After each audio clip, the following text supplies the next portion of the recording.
एक बार नारद जी को यह अभिमान हो गया कि उसने बढ़कर इस पृथ्वी पर कोई दूसरा भगवान विष्णु का भक्त नहीं है।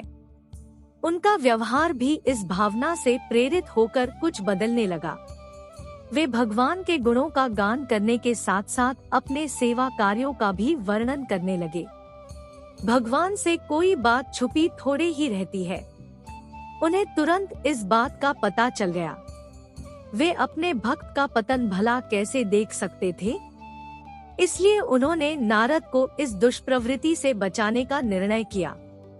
एक दिन नारद जी और भगवान विष्णु साथ साथ वन में जा रहे थे। अचानक विष्णु जी एक वृक्ष के नीचे थक कर बैठ गए और बोले, भाई नारद जी, हम तो थक गए हैं, प्यास भी लगी है, कहीं से पानी मिल जाए तो लाओ। हमसे तो प्यास के मारे चला नहीं जा रहा है, हमारा गला सूख रहा है। यह सुनकर नारद जी तुरंत सावधान हो गए। उनके होते हुए भगवान भला प्यासे रहे। वे बोले, भगवान अभी लाया, आप थोड़ी देर प्रतीक्षा करें। नारद जी एक ओर दौड़ लिए। उनके जाते ही भगवान मुस्कुराए और अपनी माया को नारद जी को सत्य के मार्ग पर लाने का आदेश दिया। माया शुरू हो गई। नारद जी थोड़ी ही दूर गए होंगे कि उन्हें एक गांव दिखाई पड़ा, जिसके बाहर कुएं पर कुछ युवा स्त्रियां पानी भर रही थी। कुएं के पास जब वे पहुँचे तो एक कन्या को देखकर अपनी सुध-बुध खो बैठे, बस उसे ही निहारने लगे। वह यह भूल गए कि भगवान के लिए पानी लेने आए थे। कन्या भी नारद जी की भावना समझ गई। वह जल्दी जल्दी जल से घड़ा भरकर अपनी सहेलियों को पीछे छोड़कर घर की ओर लपकी। नारद जी भी उसके पीछे जो लिए। कन्या तो घर के अंदर चली गई, लेकिन नारद जी ने द्वार पर खड़े होकर नारायण नारायण का अलख जगाया। गृहस्वामी नारायण का नाम सुनकर बाहर आया। उसने नारद जी को तुरंत पहचान लिया। अत्यंत विनम्रता और आदर के साथ वह नारद जी को घर के अंदर ले गया और उनके हाथ पैर धोकर स्वच्छ आसन पर बिठाया तथा उनकी सेवा सत्कार में कोई कमी न छोड़ी। उनके आगमन से अपने को धन्य बताते हुए गृहस्वामी ने अपने योग्य सेवा के लिए आग्रह किया। नारद जी बोले, आपके घर में जो आपकी कन्या जल का घड़ा लेकर अभी अभी आई है, मैं उससे विवाह करना चाहता हूँ। नारद जी की बात सुनकर गृहस्वामी एकदम चकित रह गया, लेकिन उसे प्रसन्नता भी हुई कि मेरी कन्या एक ऐसे महान योगी तथा संत के पास जाएगी। उसने स्वीकृति प्रदान कर दी और नारद जी को अपने ही घर में रख लिया। 2-4 दिन पश्चात शुभ मुहूर्त में उसने अपनी कन्या का विवाह नारद जी के साथ कर दिया तथा उन्हें गांव में ही उतनी धरती का टुकड़ा दे दिया, खेती करके वे आराम से अपना और अपने परिवार का पेट भर सके।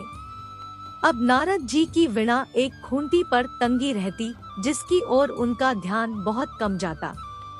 अपनी पत्नी के आगे नारायण को वे भूल गए। दिन भर खेती में लगे रहते, कभी हल चलाते, कभी पानी देते, कभी बीज बोते तो कभी निराई गुड़ाई करते। जैसे जैसे पौधे बढ़ते उनकी प्रसन्नता का पारावार न रहता। फसलें हर वर्ष पकती कटती, अनाज से उनके कोठार भर जाते।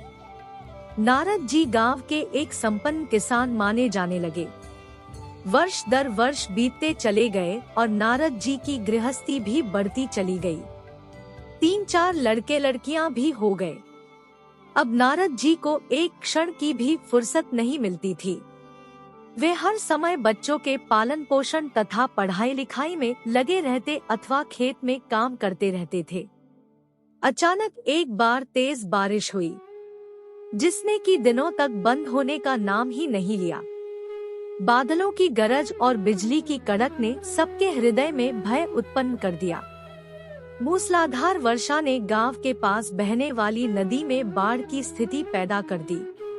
चारों ओर पानी ही पानी फैला गया।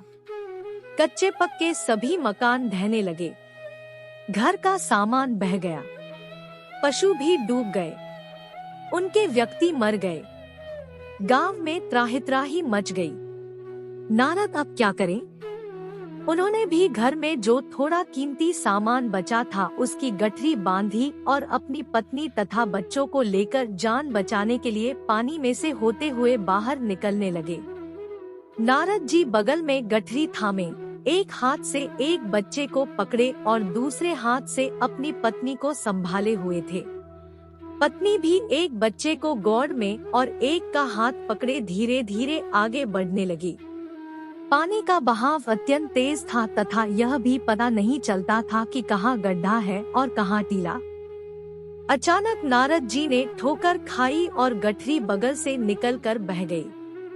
नारद जी गठरी कैसे पकड़ते, दोनों हाथ तो घिरे थे। मन महसूस कर सोचा फिर कमा लेंगे। कुछ दूर जाने पर पत्नी एक गड्ढे में गिर पड़ी और गोद का बच्चा छूटकर बह गया। पत्नी बहुत रोई, लेकिन क्या हो सकता था। धीरे धीरे और दो बच्चे भी पानी में बह गए। उन्होंने बहुत कोशिश की बचाने की, लेकिन कुछ न हो सका। दोनों पति पत्नी बड़े दुखी, रोते कलपते, एक दूसरे को सांत्वना देते कोई ऊंची जगह ढूंढते रहे। एक जगह आगे चलकर दोनों एक गड्ढे में समा गए। नारद जी तो किसी प्रकार गड्ढे में से निकल आए, मगर उनकी पत्नी का पता कहीं नहीं चला। बहुत देर तक नारद जी उसे इधर उधर दूर दूर तक ढूंढते रहे, लेकिन व्यर्थ। रोते रट उनका बुरा हाल था। हृदय पत्नी और बच्चों को याद कर करके फटा जा रहा था। उनकी तो सारी गृहस्थी उजड़ गई थी। बेचारे क्या करें, किसे कोसे अपने भाग्य को या भगवान को। भगवान का ध्यान आते ही नारद जी के मस्तिष्क में प्रकाश फैल गया और पुरानी सारी बातें याद आ गई। वे किस लिए आए थे और कहाँ आ गए।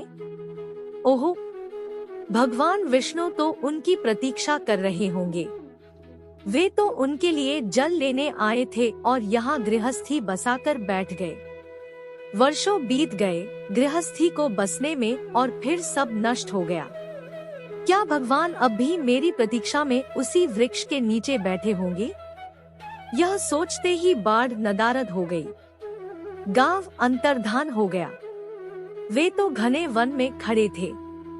नारद जी पछताते और शर्माते हुए दौड़े। देखा कुछ ही दूर पर उसी वृक्ष के नीचे भगवान लेटे हैं। नारद जी को देखते ही उठ बैठे और बोले, अरे भाई नारद, कहाँ चले गए थे, बड़ी देर लगा दी, पानी लाए या नहीं। नारद जी भगवान के चरण पकड़कर बैठ गए और लगे अश्रु बहाने। उनके मुंह से एक बोल भी नहीं फूटा। भगवान मुस्कुराए और बोले, तुम अभी तो गए थे, कुछ अधिक देर थोड़े ही हुई है। लेकिन नारद जी को लगा था कि वर्षों बीत गए। अब उनकी समझ में आया यह सब भगवान की माया थी, जो उनके अभिमान को चूर चूर करने के लिए पैदा हुई थी। वे सोचने लगे, उन्हें बड़ा घमंड था कि उनसे बढ़कर त्रिलोक में दूसरा कोई भक्त नहीं है। लेकिन एक स्त्री को देखकर वे भगवान को भूल गए। उसको पछतावा होने लगा और उनका घमंड जरा सी देर में ढेर हो गया। वे पुनः सरलता और विनय के साथ भगवान के गुण गाने लगे।